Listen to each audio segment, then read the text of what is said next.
Good evening. Happy Sunday. Welcome back to the stream. Did you miss me?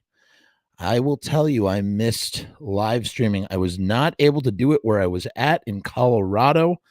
I had to cancel shows. In fact, I was supposed to do 2 live shows that I had planned off the top of that were scheduled at least, and I had to cancel both of them because I just could not due to the show to the standards that I wanted, and I wanted to make sure that we all had a good show. So I said, well, I'll just wait until I get back to New York. And so those shows have been rescheduled along with a bunch of new ones. But I figured we would just sort of dive back in and tackle an interesting subject that I've wanted to discuss for some time, I guess would be the best way to describe it. I'm going to start with a little poetry just to set the mood. It's not poetry as much as it is lyrics. I landed on a planet not unlike my own. Men were caged like beasts, monkeys free to roam. Soldier apes on horseback, soldier apes on foot, learned apes with orange hair, giving you a dirty look. You must fight to live. You must fight to live. You must fight to live on the planet of the apes. Don't try and fight one ape.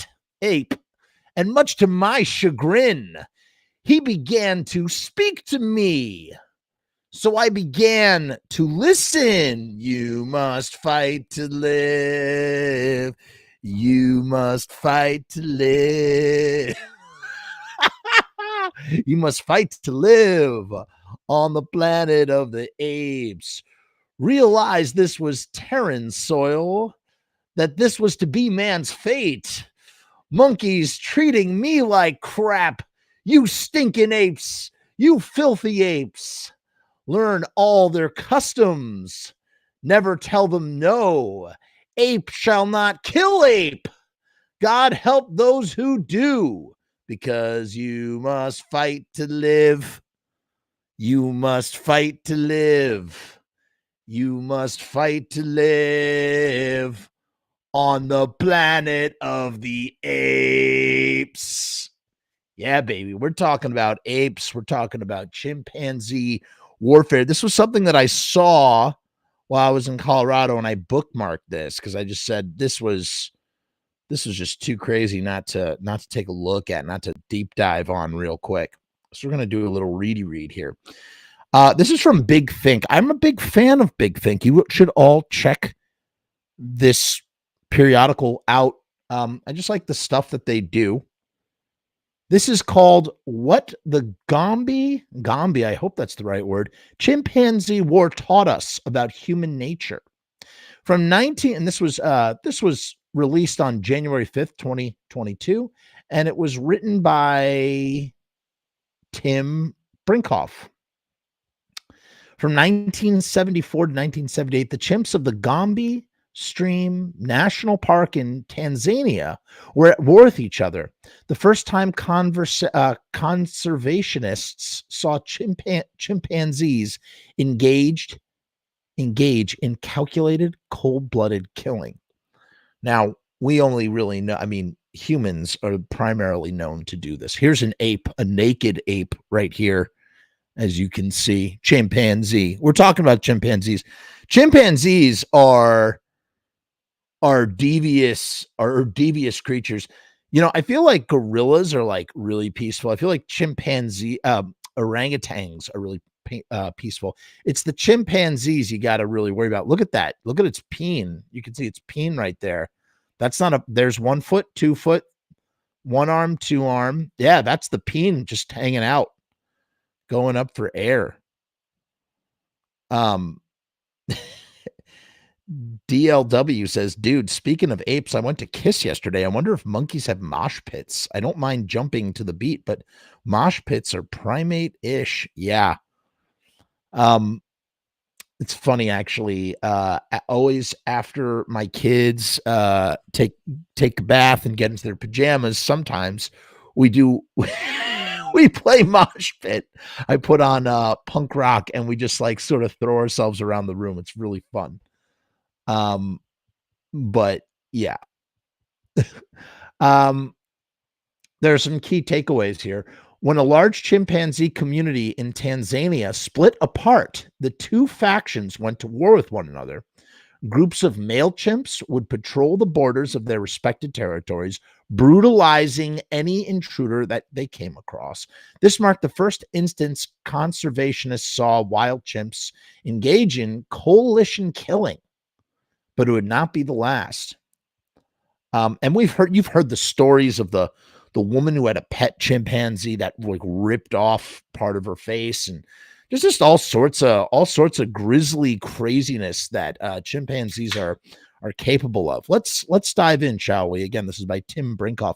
For so many years, I had believed that chimpanzees, while showing uncanny similarities to humans in many ways, were by large rather nicer than us.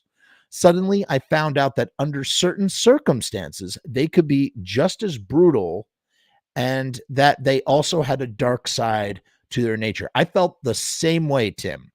The excerpt above was taken from, oh, this was actually from someone else, was taken from a book called Through the Window, My 30 Years with the Chimpanzees of Gombe, written by primatologist Jane Goodall. Everybody knows the name Jane Goodall. She's the monkey lady. They've done some documentaries with her too. She's done some documentaries. She's done a lot of work with primates. So obviously, she's a primatologist, right?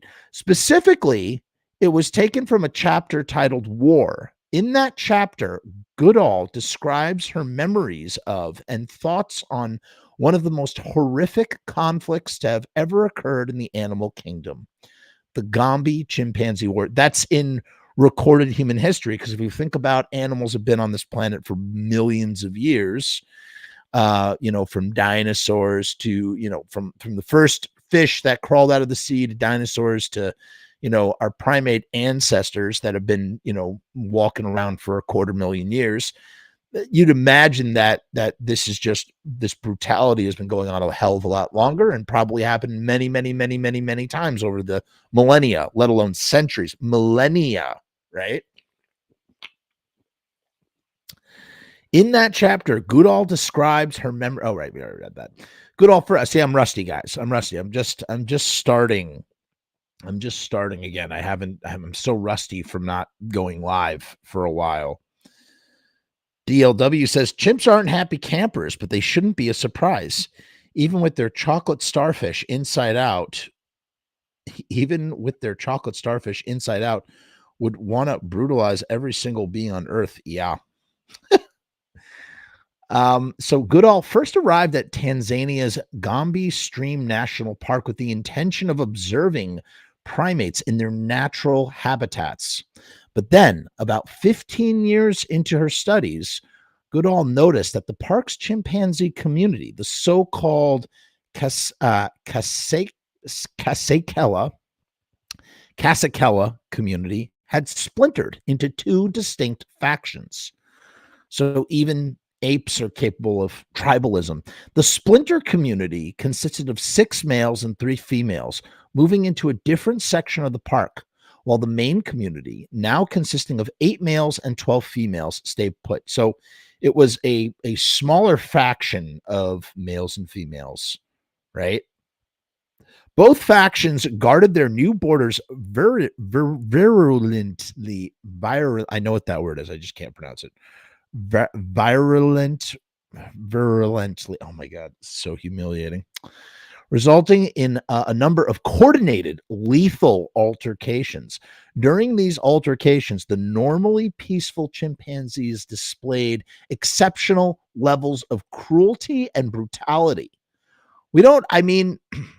I guess those concepts for sure exist in the animal kingdom, but we don't tie animals to cognitive malice the way that we tie human beings. Human beings are capable of probably the highest form of malice, the very intentional and deliberate premeditation of hurting a fellow human being or animal and whatnot. We think of apes or whatever. We think of animals or those lower than us in some forms of intelligence. I don't know what you would call it. I'm not using the right words here. Higher intelligence, lower intelligence.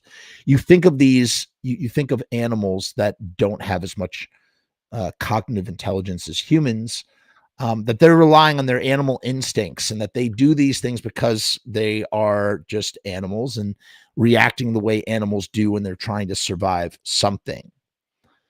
And it seems here that this is the first time that humans, I think the article really needs to clarify that this is humans realizing this is the way it's always been.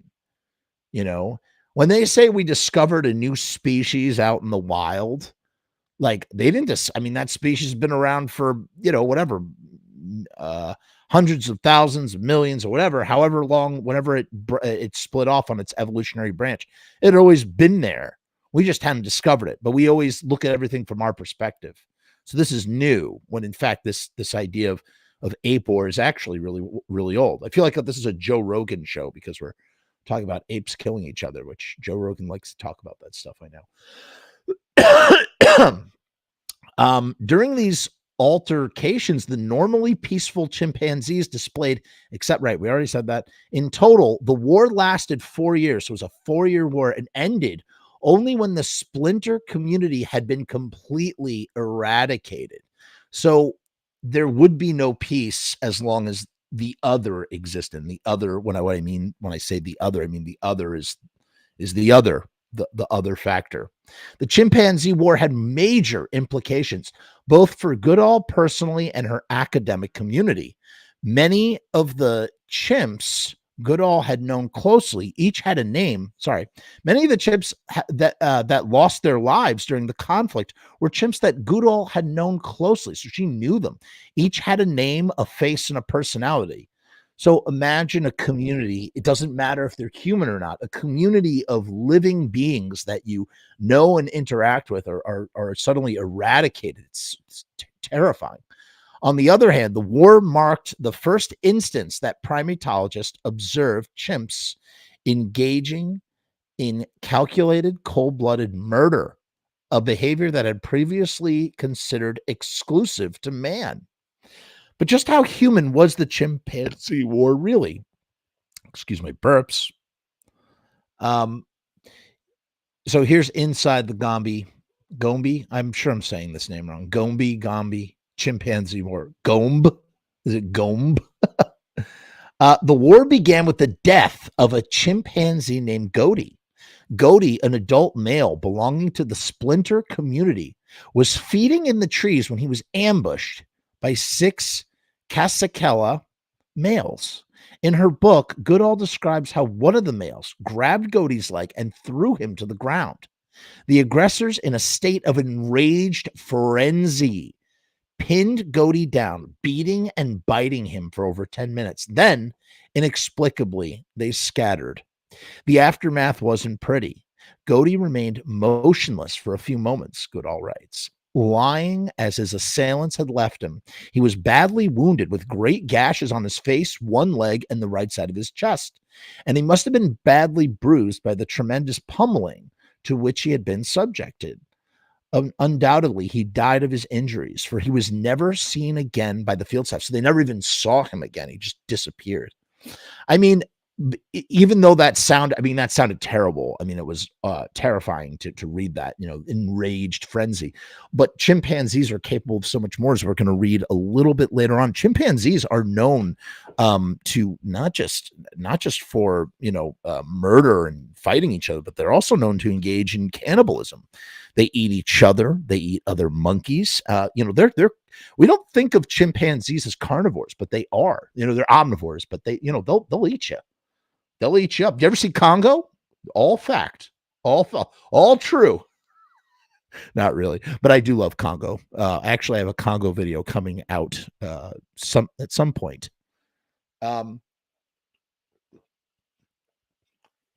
There she is talking about it, I guess, or at least that's her.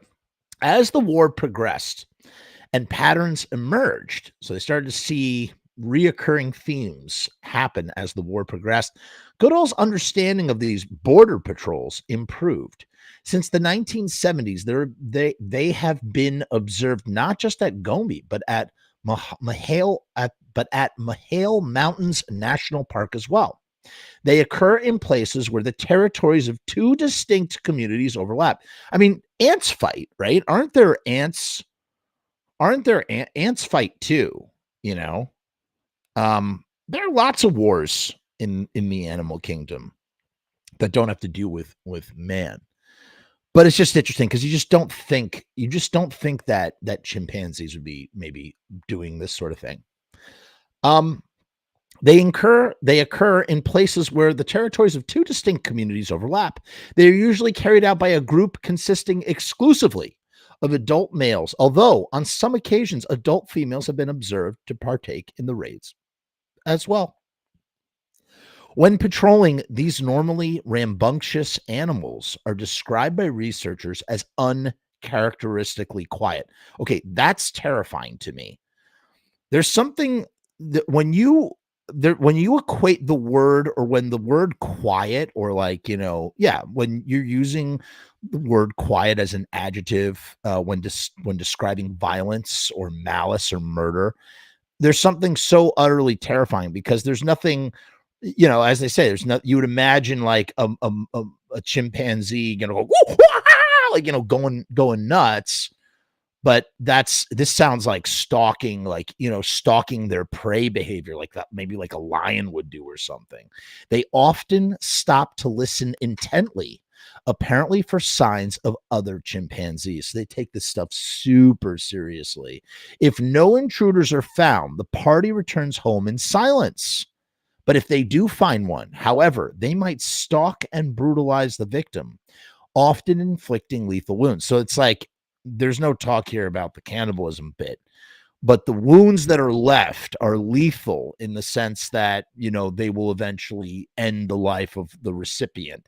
The key word is one, as aggressors always gang up on single victims and rarely attempt to fight a rival group consisting of two or more chimps. That's fascinating.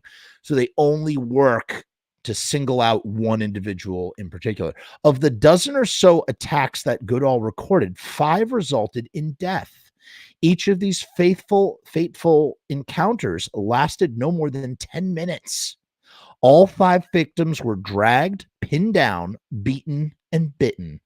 Crucially, Goodall noted that the fights between members of separate communities tended to be far more brutal than fights between members of the same community. So they were adjusting the lethal they were adjusting the amount of force that they're using on an opponent based on whether they're in the community or not in the community, which are seldom lethal. So in members of the same community, it's seldomly lethal. Lastly, while most raid victims are male, attacks aimed at females also occur.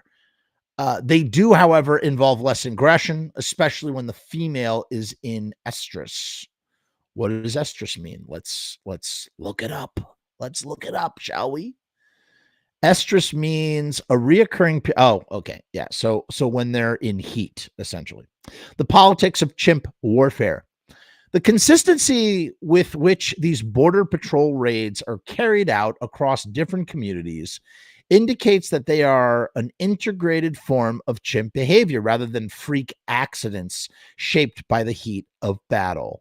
At the same time, scientists have struggled to find an explanation for their excessively violent nature. And again, you have to add the word silent to excessively violent nature, because before these incidents happen, these animals are quiet. They're super quiet, and they come in. In their survey of the academic literature published on the Gombe Chimpanzee War, I really hope I'm saying that word right, Joseph Manson and Richard Wrangham failed to identify any short-term benefits of lethal raids. In the long run, though, they can be beneficial insofar as they ensure the eradication of rival communities that would otherwise compete for natural as well as reproductive resources. So at the end of the day, this violent territorial behavior comes down to the fact that, oh, if you're going to be other, if you're splitting off from us, then we are now in competition for resources, mainly food and reproductive resources. And therefore, you must be destroyed so that we can live. And I mean, is that not the source of all war? You are different from me, and only we can be here. It's always over resources, or it's over religion. And what is the primary reason behind religion? It's always because you're different. You're different. Your God is different than my God, and therefore I'm right and you're wrong, and I need to get you.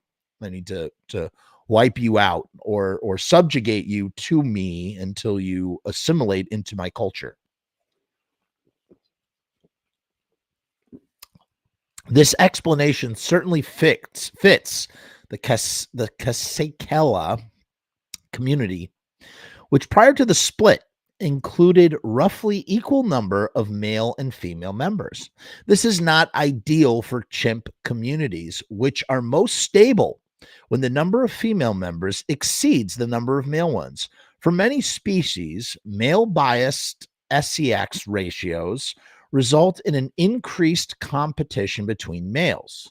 In Gombe, this competition took the form of guerrilla warfare, no pun intended. That's guerrilla spelled Guerri, not like gorilla, like the, yeah, oh, literally the next thing, no pun intended, with each community fighting for the right to the other's females. And what's that all about?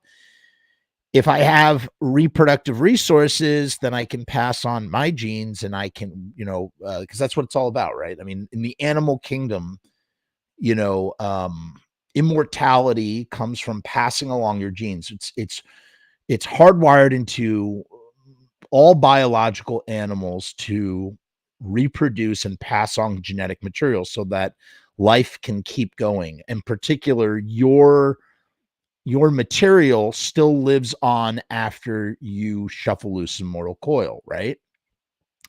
And this is the most besides food, and besides, I guess, safety and well-being, this is the single most important aspect of life, to reproduce and live on through ancestors, right? I mean, that's essentially what every animal is all about. And it drives chimpanzees to war. It's, oh God, it's so fascinating. I mean, there's so many parallels that I would draw right now to human beings that are I rather would not talk about, because it's just so dark and grim, and terrible.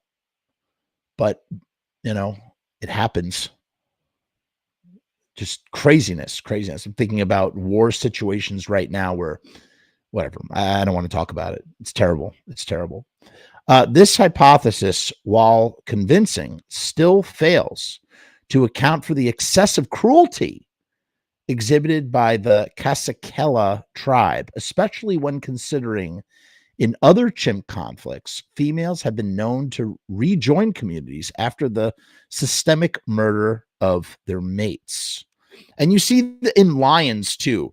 Like, there's always one male lion, and it's all female lions, and the male lion will the male lion will kill another male lion and kill the male's cubs, so that the mother will own. There's all sorts of twisted sort of patricide, matricide, infanticide, like all sorts of stuff happens in the animal kingdom. And it all comes down to, I want my seed to prosper over yours.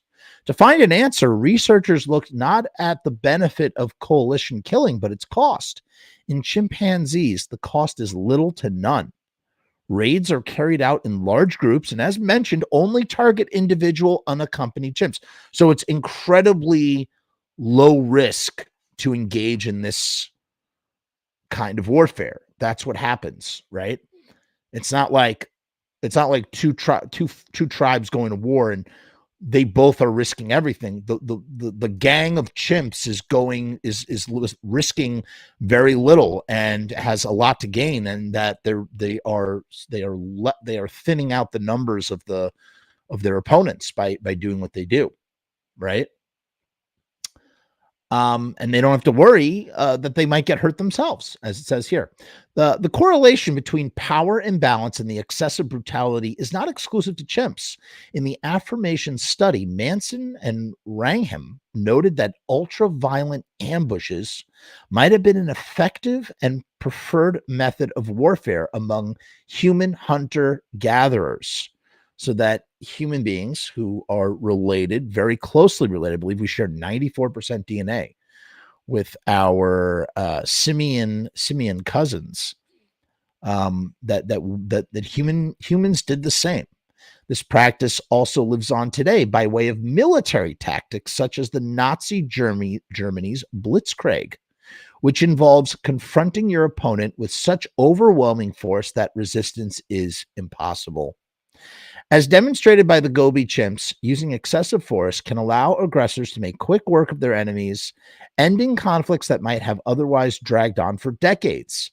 At the same time, there's something distinctly human about hurting a weaker opponent. And why are they a weaker opponent? Because it's like 10 on 1 or whatever. It's a big gang on one. Not because you stand to gain something from it, but simply because you can. And then, I'm kind of surprised that they did not mention this. So I pulled a couple other things here real quick. Let's go to our sponsor first. Did you know that we're running a contest right now? You can win free custom t-shirts, just like the one I'm wearing, from our sponsor, riotstickers.com. That's right. This channel is sponsored by riotstickers.com. You can find more information about Riot Stickers in the description. We still have that deal up we were doing, the 50 sticker deal. As you can see behind me, Riot Stickers not only printed that banner, but also printed up, look at this, we got magnets, we got bottle openers, and we've got buttons. They do wonderful, wonderful work.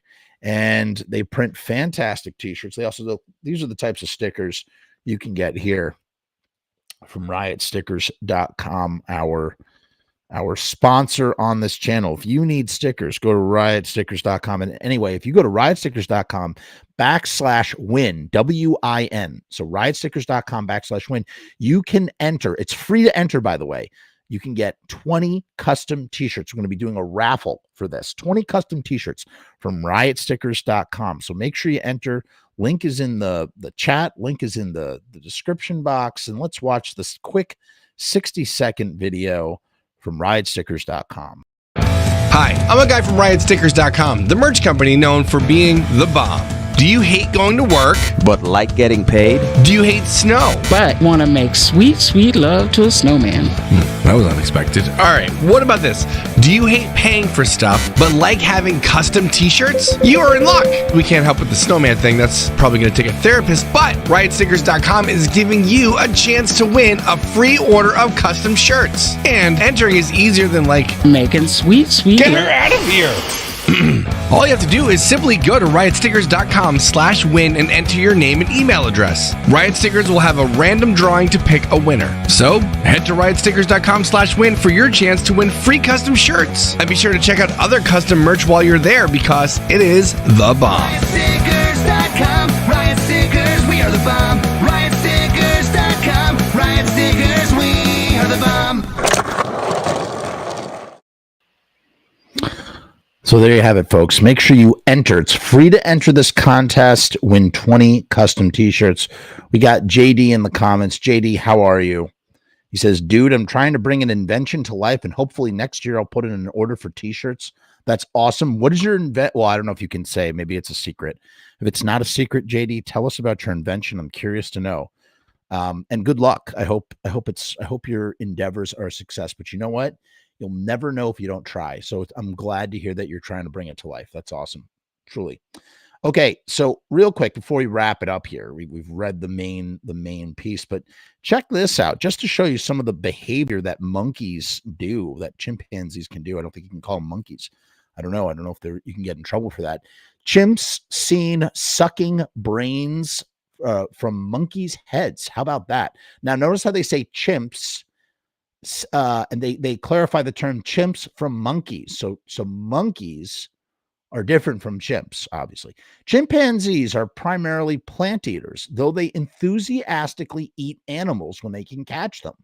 And monkeys are an especially desirable treat. But once the snack is in hand and with so many delicious body parts to choose from, what do the predatory primates eat first?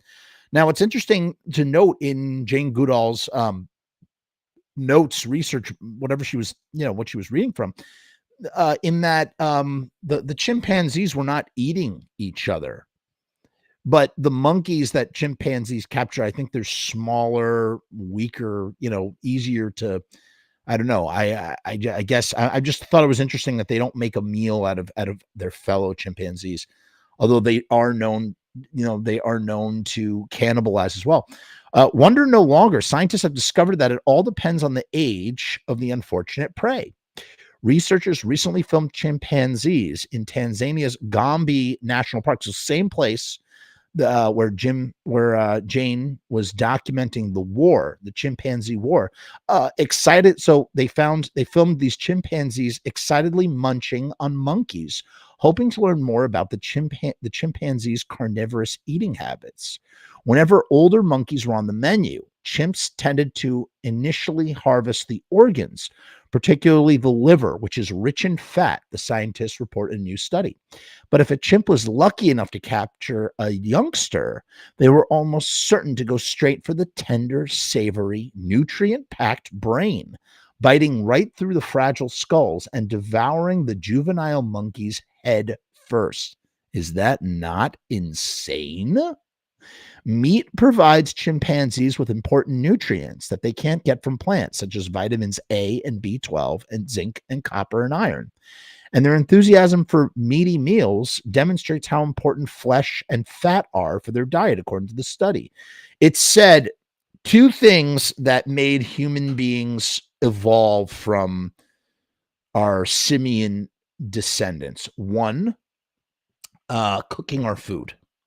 When we started cooking our food, we were eating meat, but when we started cooking the meat and eating meat, when we stopped having a vegetarian diet or we moved to a meat diet, it gave us nutrients, and we were able to break down those nutrients easier by cooking the meat over the fire.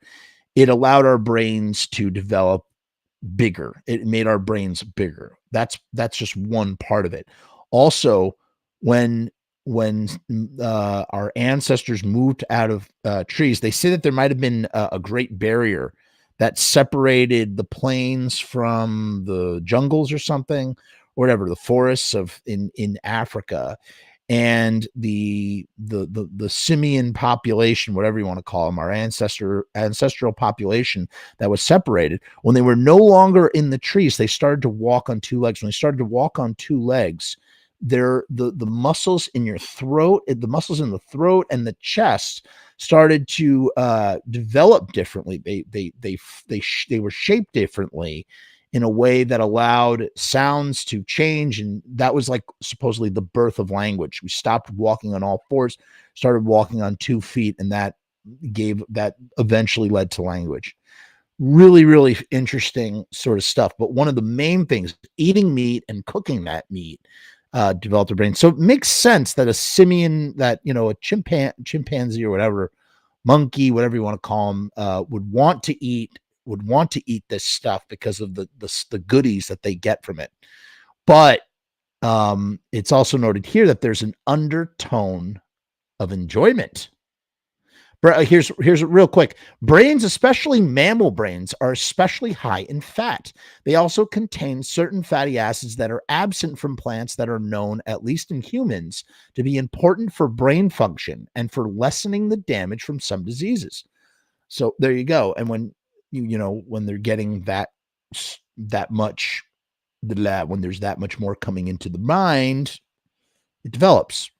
So JD, who was inventing something, he says that he is inventing a personal tower tool organizer for tower climbers. And thank you, sir, all as well. Dude, that is really cool. So what do you mean by that? Tower climbers? Like if you're climbing if you're climbing up like a telephone pole, maybe, right? Something like that. I don't know. Enlighten me. Sounds interesting nonetheless. And yeah, dude, keep us abreast of your progress as you invent. That's awesome, man. I think that's really great. As they say, necessity is the mother of invention. So apparently, if you're a tower climber, it's beneficial to have a tower tool organizer. Probably makes things safer, right? You're climbing up stuff. You need to have all your tools in a safe, accessible place. There you go. I like it. Sounds good. So anyway, there's an undertone of enjoyment. Prior research suggested that chimps found monkey brains to be especially desirable. The scientists cited a chimpanzee study from 1973 that noted the brain is the only organ for which marked preference is regularly shown, and the eating of the brain tissue is always a slow, meticulous procedure with a definite undertone of enjoyment. Wow.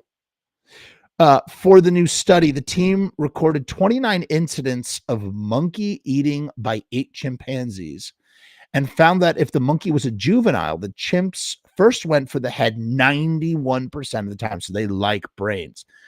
What do chimpanzees and trioxin zombies have? They both eat brains. For adult monkeys, the chimps also were interested in the brains, but they cracked the skulls first only 44% of the time. Whenever a chimp caught a young monkey, they all typically used a similar method to kill and eat them, biting down on the head and pulling hard, apparently trying to remove the body from the skull, according to the study. Here's some pictures. Oh boy. Twice we observed the possessor sucking on the head, presumably extracting the brain. It's like, wow, that's nuts. Here's some screen captures showed videotaped monkey eating by an adult male chimpanzee in the Kasakela community. So that same community that we were just talking about, they do eat monkey brains. At Gombe National Park, Tanzania. In the photo on the left, he holds the carcass in his left hand and sucks the brain from the skull. In the photo on the right, he uses his right hand to hold the monkey down and consumes muscle from the inner thigh of the right hind leg. Wow. That is crazy. I'm Jack's in real life friend just lurking. Who Jack who are you talking about?